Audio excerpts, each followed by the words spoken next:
नमस्कार, आप देख रहे हैं अनुपम न्यूज। आइए रुक करते हैं खबर की ओर। खबर जनपद मिर्जापुर से है। नगर के सिविल लाइन रोड स्थित सिटी क्लब में अखिल भारतीय संयुक्त अधिवक्ता मंच की ओर से राष्ट्रीय सेमिनार का आयोजन किया गया। संगोष्ठी में देश भर के विभिन्न राज्यों से जुटे अधिवक्ताओं ने केंद्र सरकार से केंद्रीय अधिवक्ता प्रोटेक्शन बिल पास करने के लिए मांग करते हुए एकजुट होकर संघर्ष करने की हुंकार भरी। मंच के राष्ट्रीय अध्यक्ष चंद्र कुमार बलेजा ने बतौर मुख्य अतिथि कहा कि दूसरे के हितों का पैरोकार कोर्ट से लेकर अपने घरों की चहारदीवारी तक असुरक्षित है। उन्होंने कहा कि अधिवक्ताओं के सम्मान सुरक्षा मंच के एजेंडे में सर्वोपरि है। वक्ताओं ने कहा कि राजस्थान सरकार ने अधिवक्ता प्रोटेक्शन एक्ट को पूरी तरह से लागू कर दिया है, जबकि मध्य प्रदेश में बिल पेश हो चुका है, बस मसौदा बनाकर लागू करना शेष है। इसी तरह प्रदेश की योगी सरकार से भी अधिवक्ताओं ने प्रोटेक्शन एक्ट को लागू करने की मांग जोरदार तरीके से उठाई। सुबह 11 बजे से दोपहर 2 बजे तक चले मंथन में कई मुद्दों पर सहमति बनी। संगोष्ठी में राष्ट्रीय उपाध्यक्ष माधव मालवी, राष्ट्रीय महामंत्री वेद प्रकाश नेमा, प्रदेश अध्यक्ष शशिन्द्र त्रिपाठी, गुजरात प्रदेश अध्यक्ष जयशंकर प्रजापति, मनोहर चंचलानी, राजस्थान प्रदेश अध्यक्ष रचना मिश्रा, राष्ट्रीय महासचिव वैभव जैन, राष्ट्रीय मीडिया प्रभारी अवनीश पांडे, प्रदेश उपाध्यक्ष प्रकाश नाथ उपाध्याय, बैकुंठ नाथ त्रिपाठी, पूर्वांचल प्रदेश अध्यक्ष रामकृष्ण द्विवेदी, प्रदेश उपाध्यक्ष योगेश देव पांडे, उमाकांत पांडे, भानु प्रकाश पांडे आदि उपस्थित रहे।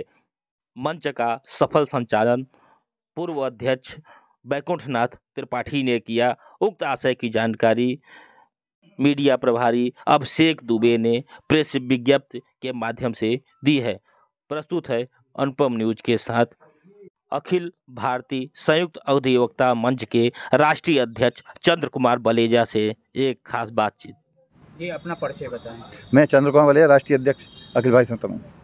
भारतीय संयुक्त अधिवक्ता मंच द्वारा एक आयोजन किया जा रहा है, क्या उद्देश्य है आयोजन का? ये मुझे आपको बताते हुए बड़ी खुशी हो रही है कि हमारा अखिल भारतीय संयुक्त मंच पूरे भारत में अधिवक्ताओं के हित, सम्मान, सुरक्षा, कल्याण के लिए निरंतर काम कर रहा है।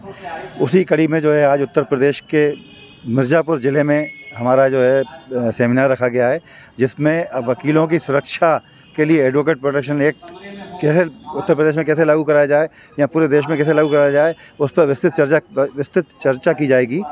और इसके उपरांत जो है अधिवक्ताओं के और हित में क्या कार्य किए जा सकते हैं उसकी योजना पे भी काम करेंगे।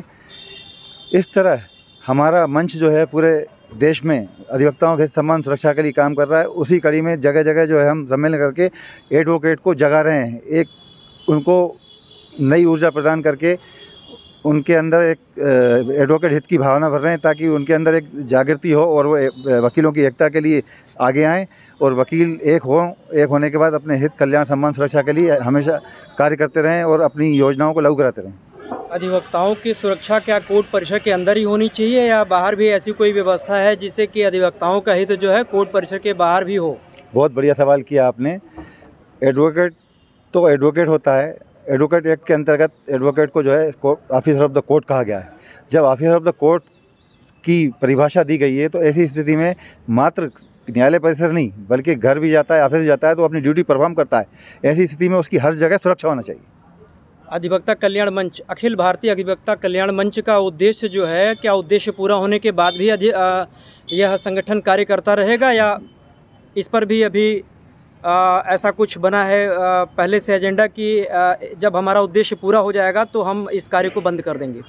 बिल्कुल, बहुत बढ़िया सवाल किया है अभी आपने। हम आपको बताएं, अभी हमारे मंच का उदय जो है 2 साल पहले हुआ है और पूरे भारत में 19 राज्यों में हमारा मंच काम कर रहा है। अभी हमने एकमात्र टारगेट रखा है एडवोकेट प्रोटेक्शन एक्ट, क्योंकि पूरे देश में जो है वकीलों पे जानलेवा हमले हो रहे हैं, उनको प्रकरण में पैरवी न करने के संबंध में धमकी दी जा रही है। ऐसी स्थिति में वकीलों की सुरक्षा आवश्यक है।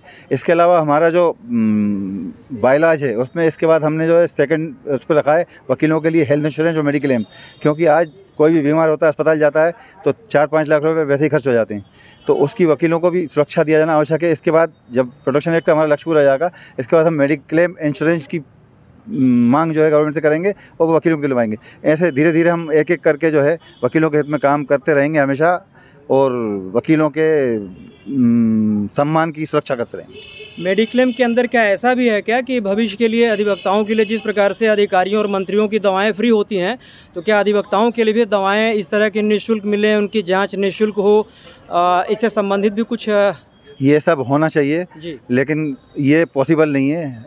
हमारा मात्र उद्देश्य ये रहेगा कि जैसे दिल्ली गवर्नमेंट ने जो है एडवोकेट के परिवार के साथ 5 लाख रुपये की हेल्थ इंश्योरेंस मेडिक्लेम की सुविधा दी गई है, जो भारत का एकमात्र दिल्ली राज्य है।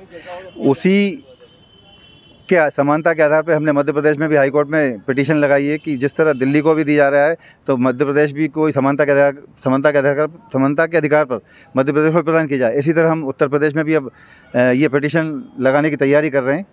तो मेरा कहना स्पष्ट है कि गवर्नमेंट जब दिल्ली सरकार अधिवक्ताओं को उनके परिवार के साथ पत्नी बच्चों के साथ 5 लाख का हेल्थ इंश्योरेंस मेडिक्लेम दे सकती है, तो पूरे भारत में अन्य राज्यों की सरकार क्यों नहीं दे सकती?